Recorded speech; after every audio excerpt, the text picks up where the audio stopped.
Je suis Mathilde Deham de Perspective Ergo, je suis consultante en efficacité professionnelle et je suis installée à côté de Saint-Malo.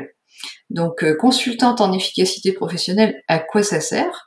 En fait, je constate que dans beaucoup d'entreprises, les personnes passent beaucoup d'énergie à simplement essayer de faire bien leur travail et c'est pas forcément toujours très évident. Donc tout ça, ça a un coût. Bah déjà juste leur énergie passée à ça, à lutter pour faire le travail plutôt que pouvoir être vraiment totalement dans une action efficace qui ait du sens pour eux, euh, qui fonctionne, et puis les coûts que ça a en termes du coup de non-qualité ou de non-prévention, parce que cette lutte n'est pas neutre. Donc moi, je m'occupe du travail, et le travail, ce n'est pas la chose ennuyeuse ou uniquement réglementaire qui est parfois un peu la seule vision qui en est propagée. Ça arrive. Pour moi, c'est pas ça du tout. Le travail, je trouve ça passionnant, c'est vivant, c'est un peu comme un mécanisme d'horloge, c'est fragile, c'est très précis en même temps, mais en plus d'être un mécanisme précis et bien réglé, il est aussi extrêmement adaptable et il est constamment en mouvement. C'est toujours en adaptation, en recherche d'équilibre. Donc c'est jamais totalement stabilisé.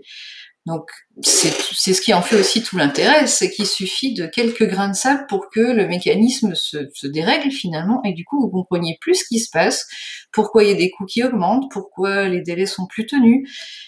Plus souvent, en premier lieu, ce que vous allez constater d'abord, c'est des problématiques soit d'accidents ou de santé, de maladies professionnelles par exemple, ou simplement de l'absentéisme ou des conflits.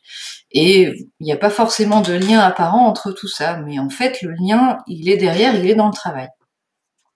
Donc moi de métier, je suis ergonome, et donc j'utilise la démarche ergonomique pour comprendre ce que sont vos grains de sable à vous. Qu'est-ce que c'est qui pose problème, et du coup vous aider à les enlever et essayer aussi d'éviter qu'il y en ait d'autres. Donc ça se fait en allant voir et en parlant du travail avec vos équipes, très concrètement sur le terrain, en partant de leur façon de faire, de leur stratégie, pour comprendre du coup comment vous pouvez les aider pour que le travail soit plus facile et puis du coup plus efficace, plus agréable, plus motivant et qui n'abîme pas leur santé. Voilà. Donc n'hésitez pas à parcourir mon site, du coup vous pourrez trouver beaucoup de conseils, des idées dans mon blog. Il y a aussi des ressources, ce que je trouve d'intéressant sur internet un peu partout, les guides pour améliorer les conditions de travail, il y a des vidéos aussi. Voilà. Et vous pouvez aussi vous abonner à ma newsletter si vous avez envie de recevoir tout ça directement dans votre boîte mail.